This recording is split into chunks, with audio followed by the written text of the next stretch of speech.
Hey guys, Rob here for Polar Warriors with another Bipolar Warrior video. I am out here in Mammoth, California. It is obviously freezing by the mountains you can see behind me, out here on a work trip, but I'm very dedicated to making videos for this channel, so I snuck away for a minute and wanted to talk about something real important today. And that is basically when you have a bipolar partner and you're also bipolar, that can be a really challenging relationship. I'm in the same situation actually myself. And I had someone recently on a YouTube comment ask, well, you know, do you have any advice for people who are in bipolar relationships? And something that took me a while to learn over the course of my relationship, and mind you, we broke up probably, God, 3 or 4 times over the last several years. And then each time I would, after I was done crashing, I would look back on it when I'd regained stability and think, oh my God, like what did I do? Or, you know, why did I put my partner through this or make these choices, you know? And then they would think the same thing. It was just this back and forth where, you know, I mean, we were both on eggshells to the point to where the relationship was really close to failing many, many times. And only in the last, I'd say half a year, things really switched, really changed for the better. And the things that caused it to change, surprisingly and simplistically enough, was just education. I started really diving in a lot more to my own research and watching videos on bipolar disorder to help educate myself. And then I started sharing a lot of these concepts with my partner. Now, I'm going to get into a lot more stuff. I'm not just simplifying things and saying you got to read a couple books and all of a sudden things are going to be dandy. But basically what started happening was both of us started noticing patterns in the relationship of triggers and reactions and just kind of the whole cycle. You know, it would go from one person crashing to the other person crashing, and if you're both crashing at the same time, watch out, like seriously. And at times like that was the only time that we would have problems. Like if my partner was crashing and I was stable, I was the knight in shining armor.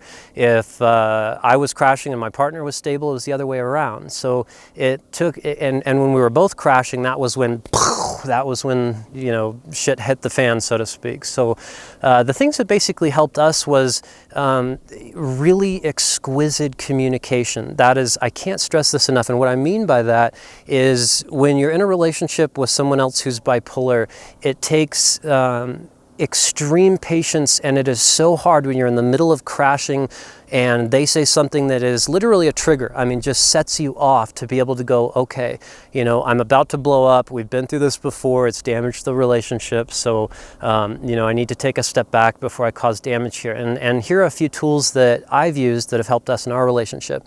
The first one has been basically when both of us are crashing, first we have to acknowledge it. We communicate immediately, like, I think I'm crashing, I think I'm depressed, I think I'm manic, I think I'm having a mixed state, I think I'm having dysphoric mania, you know, whatever's going on, you have to say it immediately. And your partner has to be responsive. That is absolute key here.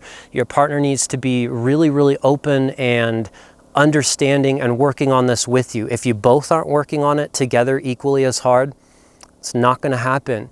It has to be a total mutual effort or a team effort here to have a successful relationship if you're both bipolar. And so what I've learned is when I'm crashing and either my partner is or I'm not, what I'll do is I'll just say, you know, I am crashing right now, I can't deal with this, and I'll separate myself, you know, in any way I can. That means, you know, going out somewhere, even not talking. I mean, literally walking around the house for, you know, several days of literally just respectfully not talking to each other. And it's really hard to do, and it takes a lot of biting your tongue, but in the scheme of things, that's a lot better than just having total blow-ups and breaking up again and again and again.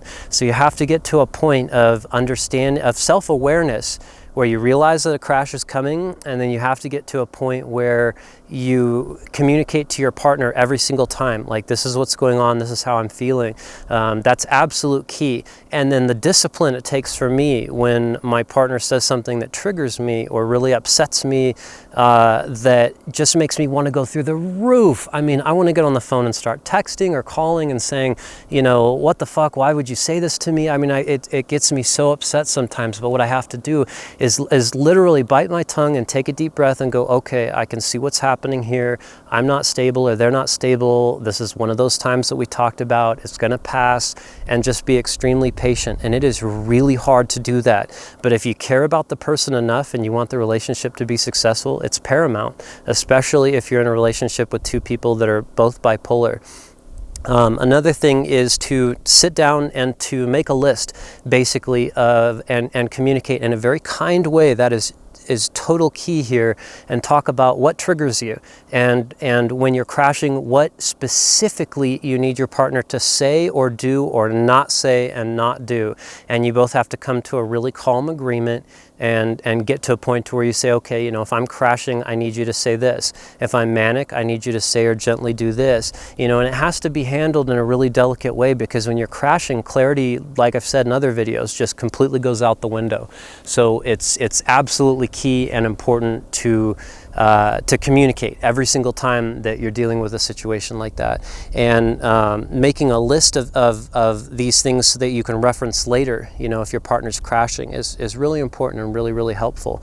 And another thing that's helped is making sure that both partners are taking medications, taking them regularly, going to therapy, going to it regularly, getting lots of sunshine, you know, or getting out in nature regularly. Things like that are all really important and key to maintaining health. It's not just one thing. Medications help a little bit, you know, therapy helps a little bit, supplements, changing your diet, all these things help a little bit, but it's the combination of all these things that really make it work. And if you want to really make it work in a bipolar relationship, it takes a lot of work. So there's a lot of things you need to do that might not be maybe the normal realm of things in other relationships, but for those of us that are bipolar, it's extremely important. So communication is absolute key. Like I said, make sure you sit down and make a list of the things that you need and don't need when you're crashing. And another really good strategy is to come up with like a scale of like 1 to 5, or list the top 5 things that you experience when you're manic and when you're depressed. And your partner can kind of do a little checklist, like, okay, they're starting to talk really rapidly. Okay, they're starting to want to start a new hobby or spend a bunch of money, or they're starting to isolate and not talk to me, or they're getting really irritable. You know, make lists of these things. And when you reach a point of like 2 out of the 5 or 3 out of the 5, 4 out of the 5, etc., of the different things on the list, then you have a plan of what's going to happen. Either, you know, A, you don't talk to each other. B, you go stay at somebody else's house. C, you know, your worst case scenario, hospitalized. You know, things like this are absolute key, and it all comes down to communication and having an open mind, because when you're crashing, to see things clearly can be, we all know, can be almost damn near impossible. So to make a successful relationship work with two bipolar people, considering the divorce rate is, you know, 90% that Psychology Today quoted in an article of in, you know, relationships with bipolar people that end up in divorce, it takes a lot of work, a lot more work than an average relationship to make it work. But here's the positive side of all that.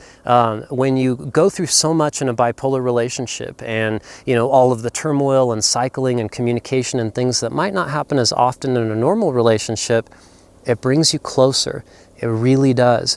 In my relationship, we've broken up several times, and it was really hard. But when we got back together and made it through that, it strengthened the relationship beyond anything I've ever experienced, because it was the first partner I've ever been with that actually really communicated with me and was on board with me. If one person's on board and the other person isn't, it's doomed to fail. You know, or you're going to have serious problems again and again and again. It's absolutely crucial that both couples are on board with everything. Get books, educate yourselves, you know, read about this debilitating illness. You know, make sure that both of you are going to therapy. And a good thing is to maybe see the same therapist so they get to know both of you. And by law, therapists can't talk about, you know, what happens in a private session with your partner, so you need to trust that. And then maybe once a month or once every few weeks, you know, a couple weeks, whatever is good for you, do a meeting together. So that way the therapist can talk to both of you and give really good advice. If you can't afford therapy, like a lot of people can't, then you need to, you know, get resourceful. You need to get a lot of books, watch videos, research, read articles, There's Bipolar Hope magazine that is a phenomenal resource. You've got my channel, a bunch of other channels out there that talk about the illness and have, you know, helpful information for couples and people that are bipolar. And then you've got some books out there that are absolutely phenomenal that can help with just educating yourself and your partner on the illness. If you can't afford medications, there's still a lot of things you can do, like diet changes. Not drinking is absolutely key and important. You cannot mix alcohol and bipolar disorder. If you're doing it and think it's some kind of mood stabilizer or that you need it, you're kidding yourself, and you got to break away from that cycle. I did the same thing for many years, but it just doesn't benefit anything. And there's certain supplements that you can take, and getting exercise or having healthy outlets, those are all free. You know, it just takes effort. And if the relationship is worth it to you, make the effort. It'll change your life, it'll change your partner's life, and it takes a lot of work. So those are just a few things just to start out with, and we'll continue on this topic of things that might help if you're in a relationship with a partner who's also bipolar. So hopefully that helps, and thank you so much again for being here for another Polar Warrior video. Welcome to Polar Warriors. If this is your first time checking out my channel, we are totally dedicated to helping people live a more peaceful and fulfilling life through the bipolar experience. Please remember to subscribe. Shows much love to me, keeps me motivated to keep making videos, and it also helps the channel grow and gets these videos out there to people who could really use the advice or the support. If you have any questions or suggestions for a video or something that might help you out, let me know in the comments. I made this video because someone suggested it, and I'm here to help you. We're all in this together. So thank you for watching, and we'll see you for the next video.